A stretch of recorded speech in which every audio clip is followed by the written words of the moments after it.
प्रधानमंत्री नरेंद्र मोदी की 4 से 6 अप्रैल 2025 तक 3 दिवसीय श्रीलंका यात्रा जो है भारत श्रीलंका संबंधों में एक महत्वपूर्ण मील का पत्थर साबित हुई है। प्रधानमंत्री के बतौर जो है उनकी श्रीलंका की यह चौथी सरकारी यात्रा थी। भारत की पड़ोसी प्रथम नीति के प्रति अटूट प्रतिबद्धता और समुद्री सहयोग तथा क्षेत्रीय एकीकरण के लिए उनके व्यापक महासागर दृष्टिकोण का भी प्रतीक यह यात्रा रही है।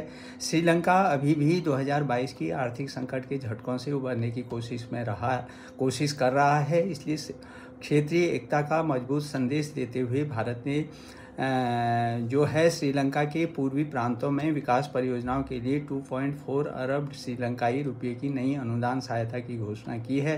प्रधानमंत्री ने श्रीलंका के आर्थिक पुनरुत्थान में भारत की अटूट प्रतिबद्धता को दोहराया।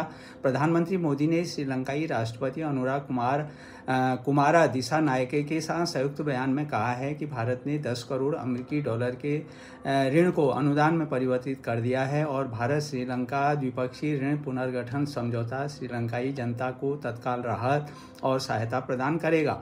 भारत और श्रीलंका ने द्विपक्षीय संबंधों को मजबूत करने की दिशा में एक ऐतिहासिक कदम उठाते हुए एक महत्वपूर्ण रक्षा सहयोग समझौता भी किया है, जो दोनों देशों के बीच इस तरह का पहला समझौता है। इसमें संयुक्त सैन्य अभ्यास है, प्रशिक्षण कार्यक्रम हैं और उच्च स्तरीय वार्तालाप शामिल है।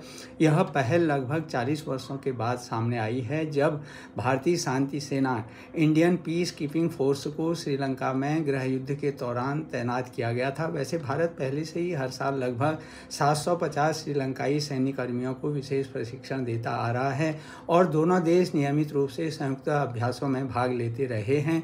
नया समझौता इस लंबे समय से चल रहे सहयोग को औपचारिक रूप देता है। इसके अलावा ऊर्जा है, डिजिटल सहयोग है और स्वास्थ्य जैसे क्षेत्रों में भी दोनों देशों के बीच समझौते किए गए। राष्ट्रपति अनुर कुमार दिसानायके ने आश्वासन दिया है कि श्रीलंकाई भूमि का उपयोग जो है भारत के विरुद्ध नहीं होने दिया जाएगा। भारत, श्रीलंका और संयुक्त अरब अमीरात ने ट्रिंकोमाली क्षेत्र को एक प्रमुख ऊर्जा केंद्र के रूप में विकसित करने के लिए एक त्रिपक्षीय समझौता ज्ञापन पर भी हस्ताक्षर किए हैं। यह पहल भारत के व्यापक महासागर दृष्टिकोण के अनुरूप है, जिसका उद्देश्य हिंद महासागर क्षेत्र में शांति, समृद्धि और साझेदारी को सुनिश्चित करना है। भारत और श्रीलंका की बिजली ग्रिड को जोड़ने के प्रस्ताव को बिजली व्यापार और विद्युत निर्यात की संभावना इससे बढ़ेंगी। नवीकरणीय ऊर्जा पहल के तहत सोलर रूफटॉप प्रोजेक्ट पर भी दोनों देशों के बीच सहमति बनी और 5000 धार्मिक स्थलों पर रूफटॉप सोलर पैनलों की स्थापना की जाएगी और इन्हें भारत द्वारा $17 मिलियन की ऋण सहायता से वित्त पोषित किया जाएगा।